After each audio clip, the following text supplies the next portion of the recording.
성도 여러분, 혹시 이런 유머를 들어보신 적 있습니까? 남자는 예전에 사랑했던 여자가 어떤 남자와 사는지에 따라 아픈 부위가 다르다는 유머인데요. 먼저 자기보다 못한 남자와 사는 것을 알게 되면 마음이 아프다고 합니다. 측은지심이겠죠. 그리고 자기보다 잘난 남자와 사는 것을 보게 되면 배가 아프다고 합니다. 그리고 마지막으로 그 여자와 같이 사는 남자가 자기 자신이라면 골치가 아프다고 합니다. 참으로 웃긴 유머인데 여기 계신 기혼 남자 성도님들은 어디가 아프신가요? 마음이, 배가, 골치가 아픈 분들이 한 분도 없는 줄 믿습니다. 살다 보면 불편한 일들, 짜증나는 일들, 그리고 귀찮은 일들로 인해 화가 나고 당황스러울 때가 있지요. 네, 우리는 우리가 처한 상황을 어떻게 할 수는 없습니다. 우리 마음대로 다스릴 수 없습니다.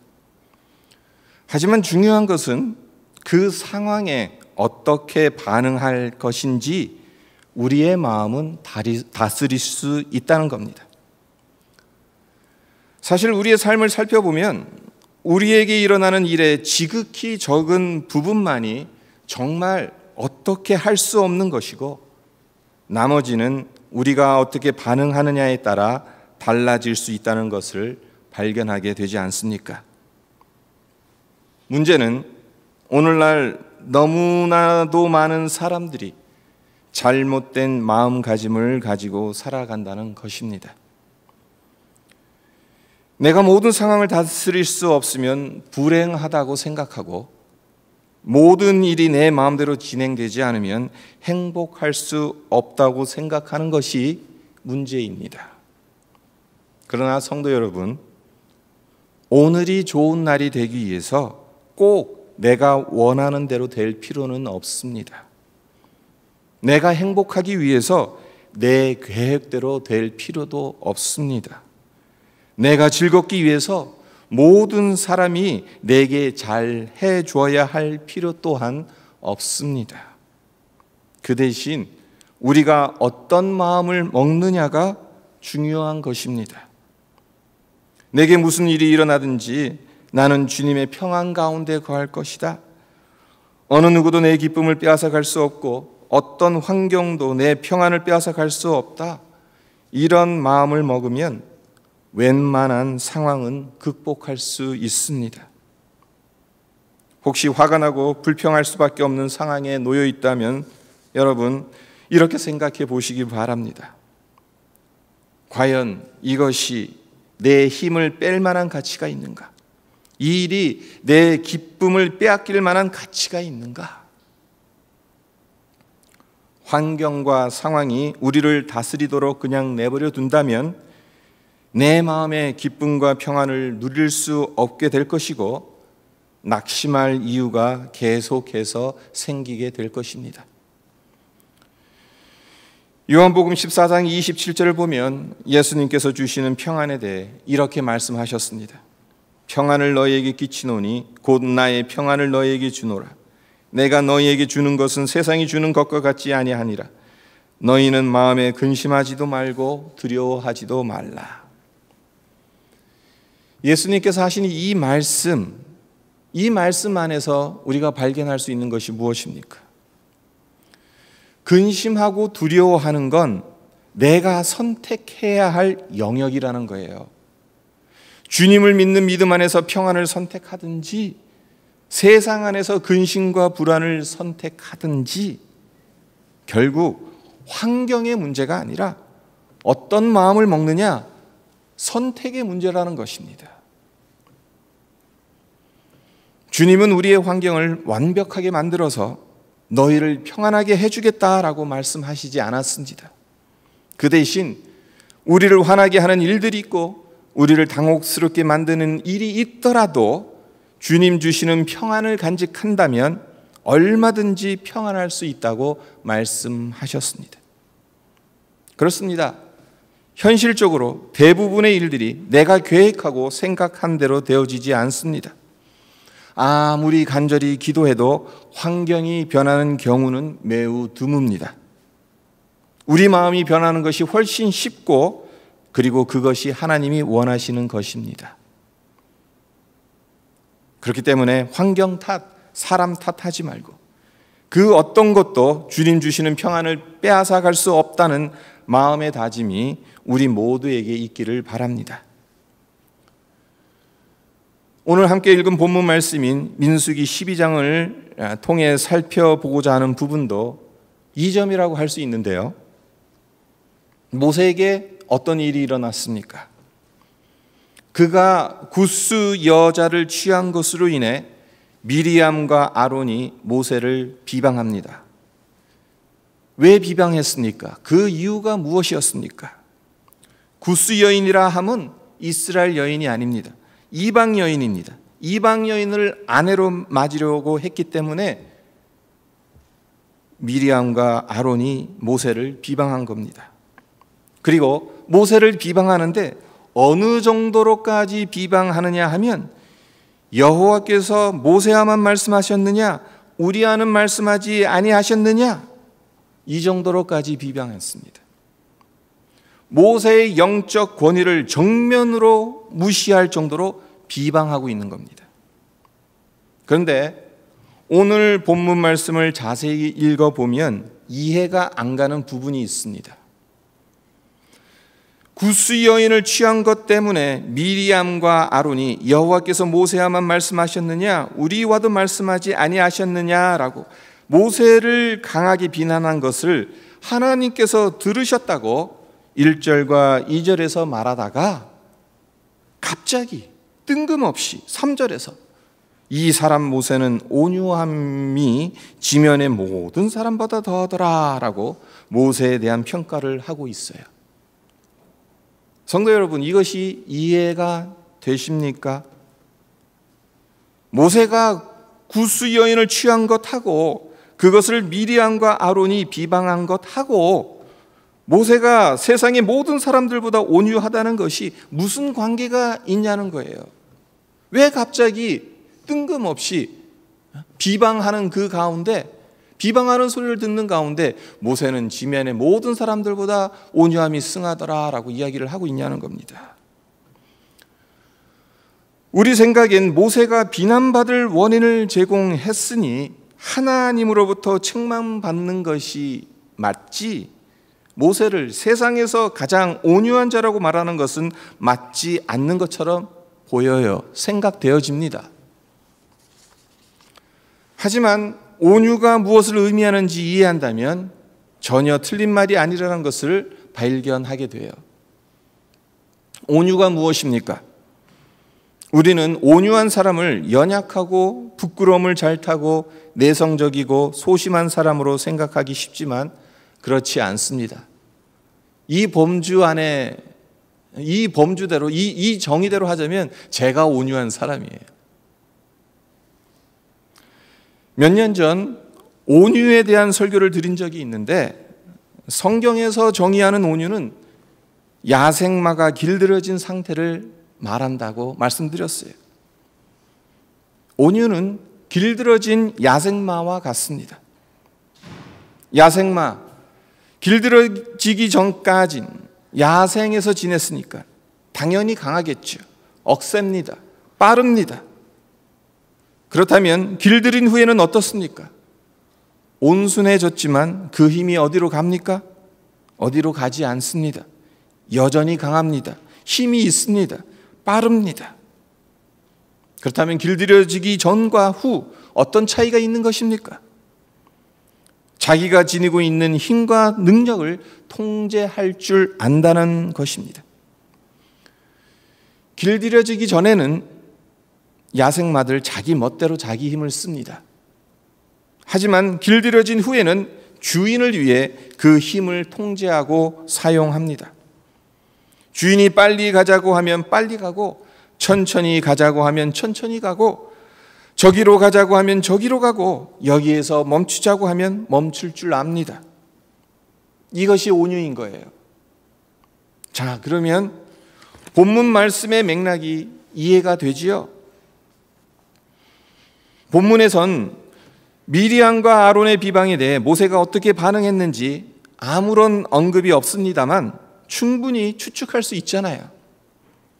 모세는 그들과 논쟁하지 않았을 것입니다. 화내지 않았을 거예요.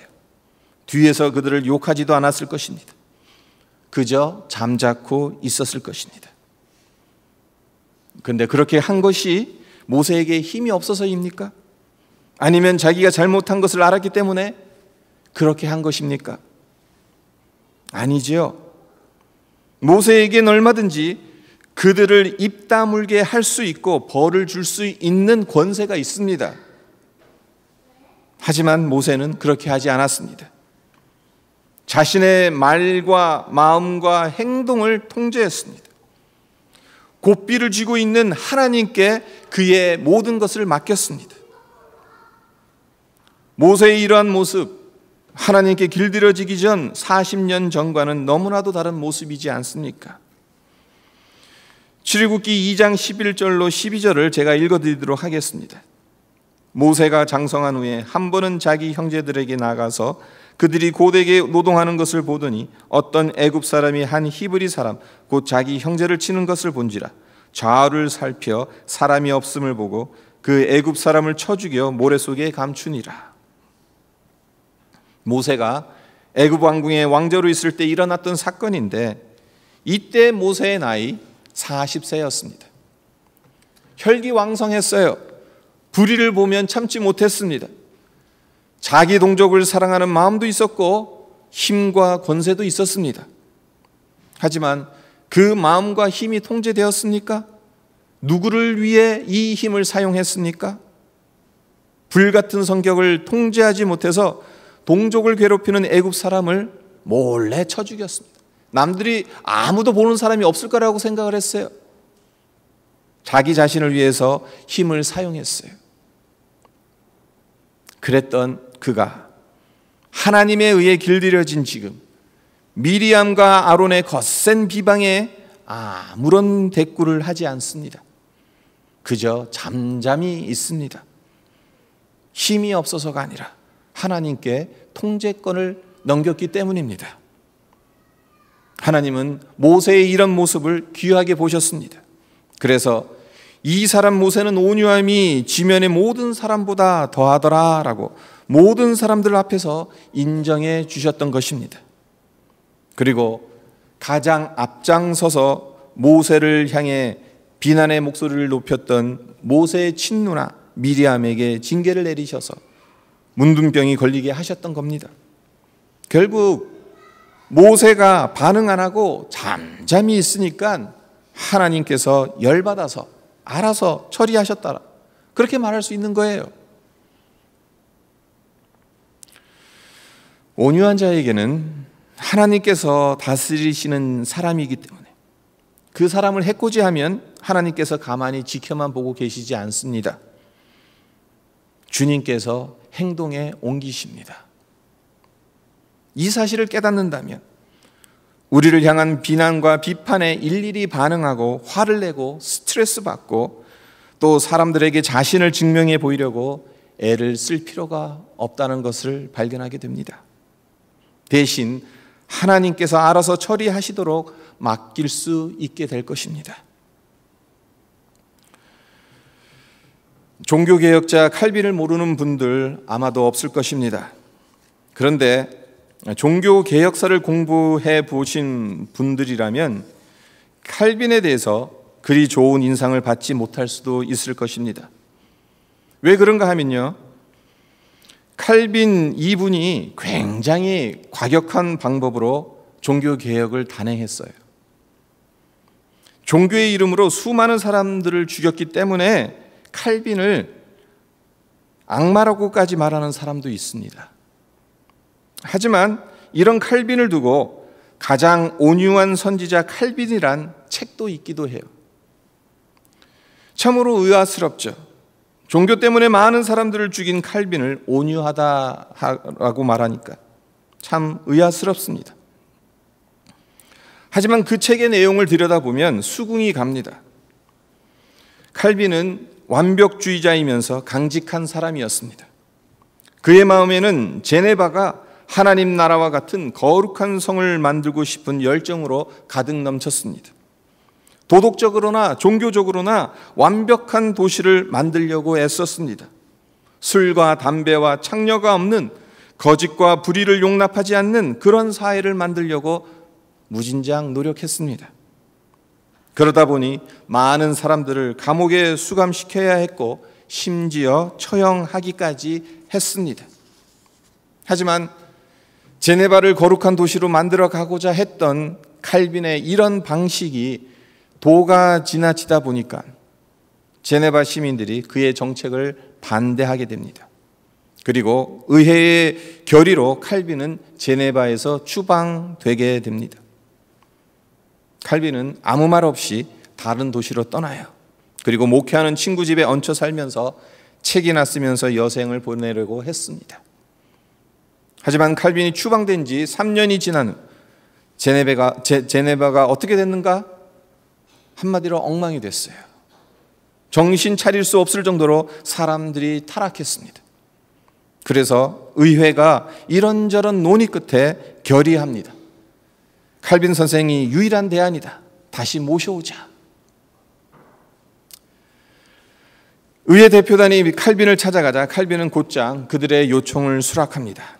그러자 이를 옆에서 지켜본 친구가 난리치면서 말립니다. 아니, 추방할 때는 언제고 이제 또 청빙한다고? 그렇게 쉽게 수락하냐? 너는 벨도 없냐? 여러분들은 어떻게 생각하세요? 저 같으면 안 갑니다. 하지만 칼빈은 어떻게 했느냐? 친구한테 이렇게 말했습니다. 이건 제네바 시민이 부르는 게 아니라 하나님께서 부르신 거야. 내가 필요하시다는데 가야지. 그러면서 다시 제네바로 돌아갔다고 합니다. 성도 여러분, 이런 모습이 온유한 사람이 지닌 모습이지 않겠습니까? 인생을 살다 보면 내 마음대로 되지 않습니다. 때론 속된 말로 나와 정말 궁합이 안 맞는 사람들을 만날 때도 있습니다. 뭘 하든지 나와 반대편에 있는 사람이 있기 마련이에요.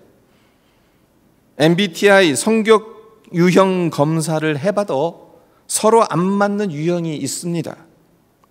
예를 들어서 두 아이가 있는데 큰 아이는 감정형이고 둘째 아이는 사고형이라고 한다면요, 어떤 일이 생기는지 말씀드릴게요. 이렇게 가정을 해보세요. 내일 중요한 시험이 있어서 둘 다 저녁밥을 먹고 각자 방으로 들어가요. 근데 엄마가 설거지를 하다가 그만 접시를 깨뜨렸어요. 그러면 감정형인 큰아이는 어떤 식으로 반응을 하냐? 감정형이니까 엄마 어디 안 다쳤어요? 하면서 깨진 접시를 같이 치워줘요. 이와 반면에 사고형인 둘째 아들, 생각을 많이 하는 유형이니까 엄마가 알아서 잘 처리하셨을 거야. 큰일이 났으면 부르셨을 거야. 이렇게 생각하면서 열심히 시험 공부하느라 방에서 나오지 않습니다.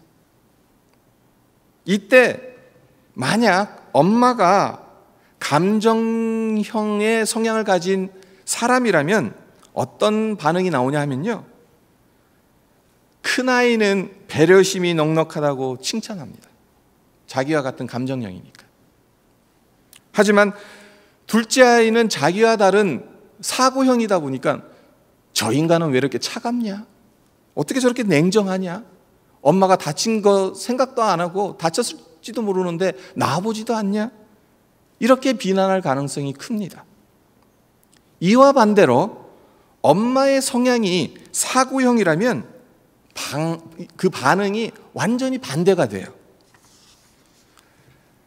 작은 일 신경 안 쓰고 자기 일 열심히 하는 작은 아이가 믿음직스럽게 보이는 반면에 큰 아이는 공부 안 하고 호들갑 떤다고 그렇게 생각해요. 이와 같이 어떤 성향을 지녔느냐에 따라 호불호가 달라질 수 있다는 겁니다. 부모 자식 지간에도 성향이 맞지 않을 수 있다는 거예요. 그렇습니다. 어떻게 해도 나랑 잘 지낼 수 없는 사람이 있을 수 있습니다. 어떻게 해도 내 마음대로 내 생각대로 되지 않는 상황이 있을 수 있습니다.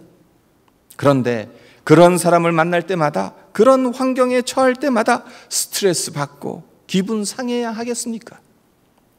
성도 여러분, 내 생각대로 되지 않는 상황이나 다른 사람의 말이나 행동 때문에 화를 내고 짜증을 내면 그러한 환경과 사람에게 조종당하고 있다는 것을 우리는 알아야 합니다.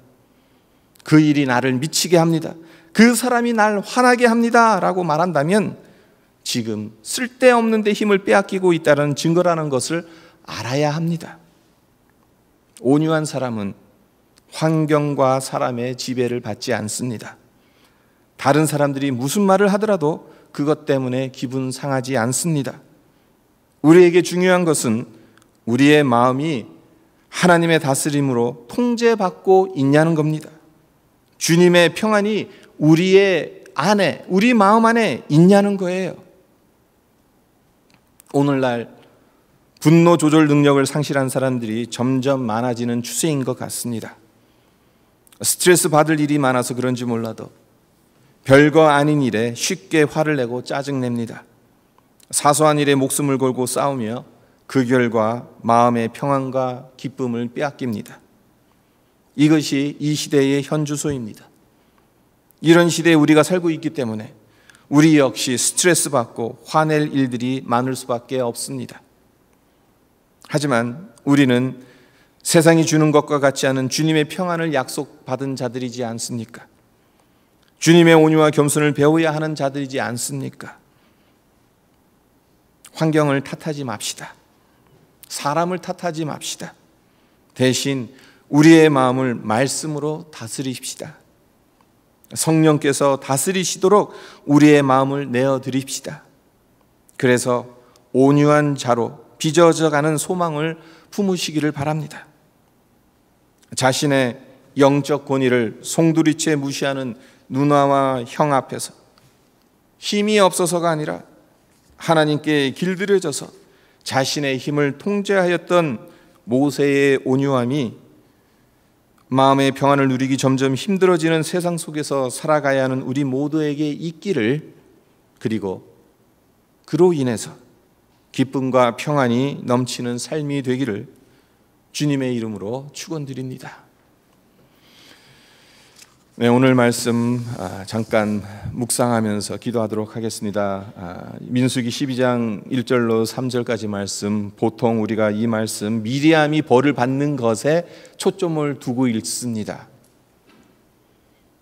하지만 또한 모세의 온유함이 무엇을 의미하는지를 아주 자세하게 설명해 주는 구절이기도 합니다. 온유함이 무엇인가? 결국 내가 가지고 있는 능력, 내가 가지고 있는 힘, 내 마음대로 쓰지 않겠다는 것이에요. 길들여지겠다는 거예요. 하나님에 의해서 길들여지겠다는 거예요. 하나님의 통제권 안에 내가 들어가겠다는 겁니다. 그래서 온유는 내가 하나님 앞에, 하나님의 말씀 앞에, 하나님의 성령 안에서 얼마나 길들여져 가느냐에 따라 우리의 온유함이 결정되는 겁니다. 우리가 이것을 생각하면서 이 세상 살아가기 얼마나 힘듭니까? 스트레스 받을 일들이 얼마나 많아요. 화날 일들이 얼마나 많습니까? 네, 그것에 일일이 반응하다 보면 내 마음에 평안이 없잖아요. 기쁨이 사라지잖아요. 유일한 방법은 우리가 길들여져야 돼요. 우리가 길들여지지 않으면 방법이 없어요. 하나님께서 나를 길들여 주시기를 우리는 위에서 기도해야 합니다. 하나님, 정말 이 강팍한 이 마음 주님께서 다스려 주시고 길들여 주셔서 우리가 온유한 자가 되게 해 주십시오. 그래서 우리 안에 주님 주시는 평안으로 살아갈 수 있게 해주십시오. 우리가 함께 기도하는 시간이 되었으면 합니다. 기도드리겠습니다. 아버지 감사합니다. 오늘도 주님